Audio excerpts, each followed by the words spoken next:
Hello साथियों, कैसे आप सभी। उम्मीद है सभी लोग अच्छे होंगे। दोस्तों, अगर आप Uttar Pradesh UP police constable की तैयारी कर रहे हैं तो आज की जो क्लास है आपके लिए इम्पोर्टेंट क्लास रहने वाली है, क्योंकि आपके प्रीवियस ईयर में यूपीपी में पूछे गए ये प्रश्न हैं। तो जीके जीएस के टॉप 25 प्रश्न यहाँ पर हम करने वाले हैं, जो कि वेरी मोस्ट इंपॉर्टेंट प्रश्न हैं। तो देख लीजिए किस प्रकार के आपके प्रश्न जो है प्रीवियस ईयर में पूछे गए हैं। पहला प्रश्न, हड़प्पा काल का इनमें से कौन सा नगर 3 भागों में विभाजित था। हड़प्पा काल का जो कौन सा नगर है वो 3 भागों में विभाजित था। तो ऑप्शन नंबर डी धौलावीरा जो है ये आपके हड़प्पा काल का जो नगर था 3 भागों में विभाजित था।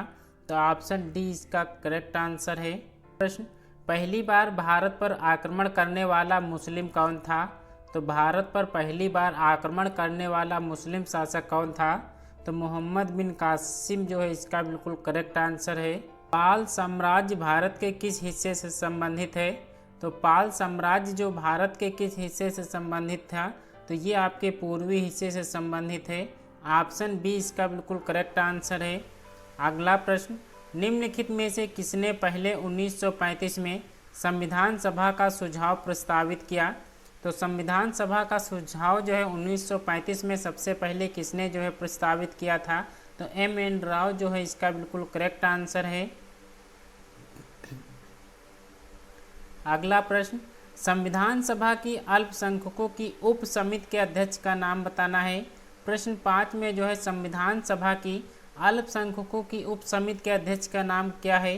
तो ये आपके एच.सी. मुखर्जी जो थे, ये आपके संविधान सभा के अल्पसंख्यकों के उप समिति के अध्यक्ष थे। तो ऑप्शन सी इसका बिल्कुल करेक्ट आंसर है। दोस्तों, टॉप 25 प्रश्न करेंगे जो कि वेरी मोस्ट इंपॉर्टेंट प्रश्न है। आज की क्लास से अगर आप 10 से 12 प्रश्न कर लेते हैं तो आपकी जीके जीएस जो है अच्छी पकड़ है। दोस्तों, अगर आपको वीडियो पसंद आए तो एक लाइक जरूर कर दीजिएगा। चैनल पर नए हैं तो चैनल को भी सब्सक्राइब जरूर कर दीजिएगा।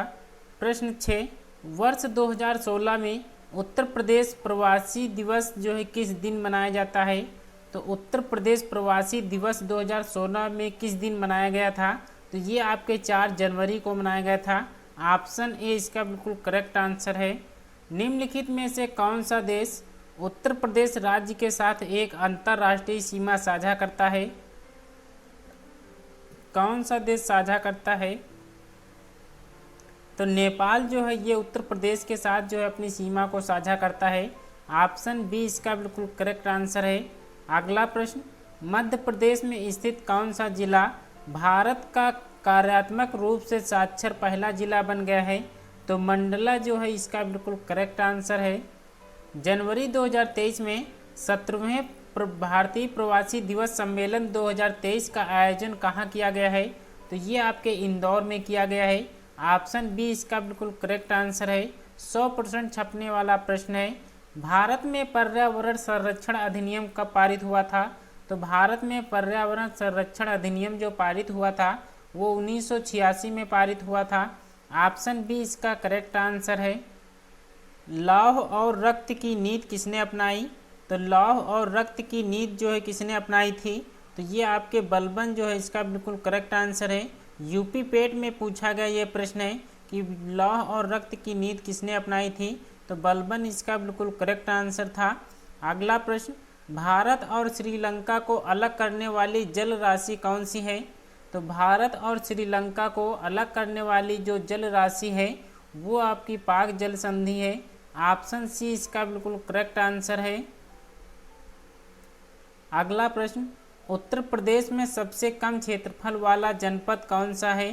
तो उत्तर प्रदेश में सबसे कम क्षेत्रफल वाला जनपद जो कौन सा है, गौतम बुद्ध नगर है, हाथरस है, कन्नौज है, संत रविदास नगर है। तो ऑप्शन डी जो है संत रविदास नगर इसका बिल्कुल करेक्ट आंसर है। अगला प्रश्न, उत्तर प्रदेश के निम्न में से कौन से जिले की सीमा मध्य प्रदेश के साथ साझा नहीं करती है। तो मध्य प्रदेश के साथ कौन सी उत्तर प्रदेश की सीमा जो है साझा नहीं करती है। तो अलीगढ़ इसका बिल्कुल करेक्ट आंसर है। दोस्तों, वीडियो को लाइक ज़रूर कर दीजिएगा। चैनल पर पहली बार विजिट किए हैं तो चैनल को सब्सक्राइब जरूर कर दीजिएगा, क्योंकि डेली यहाँ पे आपकी उत्तर प्रदेश पुलिस कांस्टेबल के लिए तैयारी कराई जाती है। अगला प्रश्न, बुद्ध को परिनिर्वाण कहाँ प्राप्त हुआ था। तो बुद्ध को जो है परिनिर्वाण जो है कुशीनगर में प्राप्त हुआ था। ऑप्शन बी इसका बिल्कुल करेक्ट आंसर है।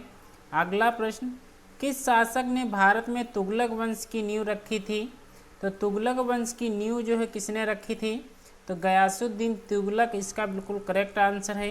दोस्तों इसी प्रकार के आपके यूपी पुलिस कांस्टेबल में प्रश्न पूछे जाते हैं। अगला प्रश्न, मेघालय पठार की सबसे ऊंची चोटी कौन सी है? तो मेघालय पठार की सबसे ऊंची चोटी है शिलांग चोटी, इसका बिल्कुल सही जवाब है। अगला प्रश्न, यूरोप के उच्चतम पर्वत शिखरों में से एक माउंट एल्ब्रुस कहाँ स्थित है? तो माउंट एल्ब्रुस ये आपके रूस में स्थित है। ऑप्शन सी इसका बिल्कुल करेक्ट आंसर है। अगला प्रश्न, विजयनगर राज्य किस नदी के किनारे स्थित है? तो विजयनगर राज्य जो है किस नदी के किनारे स्थित है? तो तुंगभद्रा नदी के किनारे स्थित है। ऑप्शन सी आप सभी को याद रखना है। अगला प्रश्न, भारतीय संविधान के किस अनुच्छेद के तहत उपराष्ट्रपति का चुनाव होता है? तो उपराष्ट्रपति का चुनाव होता है वो किस अनुच्छेद से संबंधित है? तो अनुच्छेद 66 से संबंधित है। ऑप्शन सी इसका बिल्कुल सही जवाब है। विश्व की सबसे बड़ी पर्वत श्रृंखला कौन सी है? प्रश्न 21 का जवाब करना है। विश्व की सबसे बड़ी पर्वत श्रृंखला कौन सी है? तो ये आपके इंडीज पर्वत श्रृंखला जो है ये विश्व की सबसे बड़ी पर्वत श्रृंखला है। ऑप्शन सी इसका बिल्कुल करेक्ट आंसर है। अगला प्रश्न, माउंट किलिमंजारो में स्थित एक निष्क्रिय ज्वालामुखी है। तो माउंट किलिमंजारो जो है कि एक ज्वालामुखी है वो आपके कहाँ स्थित है ये आपसे पूछा गया है। तो माउंट किलिमंजारो आपके तंजानिया देश में स्थित है। तो ऑप्शन ए इसका बिल्कुल करेक्ट आंसर है। अगला प्रश्न, उत्तर प्रदेश राज्य में शहर पीतल के बर्तन और हस्तशिल्प के लिए प्रसिद्ध है। तो पीतल के बर्तन और हस्तशिल्प के लिए उत्तर प्रदेश का कौन सा शहर जो है प्रसिद्ध है? तो मुरादाबाद इसका बिल्कुल करेक्ट आंसर है। अगला प्रश्न, जम्मू कश्मीर में रतले जल विद्युत परियोजना का निर्माण किस नदी पर किया जा रहा है? तो जम्मू कश्मीर में रतले जल विद्युत परियोजना का निर्माण किस नदी पर किया जा रहा है? तो ये आपके चिनाब नदी पर किया जा रहा है। ऑप्शन बी इसका बिल्कुल करेक्ट आंसर है। अग्रदूत समाचार पत्र किस भाषा में प्रकाशित होता है? मोस्ट इम्पोर्टेंट ये प्रश्न है। अग्रदूत समाचार पत्र किस भाषा में प्रकाशित होता है? तो ये आपके असमिया भाषा में प्रकाशित होता है। ऑप्शन डी इसका बिल्कुल करेक्ट आंसर है। दोस्तों टॉप 25 प्रश्न हमने किए हैं जो कि वेरी मोस्ट इम्पोर्टेंट के आज के प्रश्न थे। दोस्तों अगर 25 प्रश्न में से आपके 10 प्रश्न यहाँ पर सही होते हैं तो आज कैसी लगी कमेंट बॉक्स में ज़रूर बताना। मिलते हैं नेक्स्ट वीडियो में, तब तक के लिए अपना ख्याल रखिएगा। जय हिंद, जय भारत।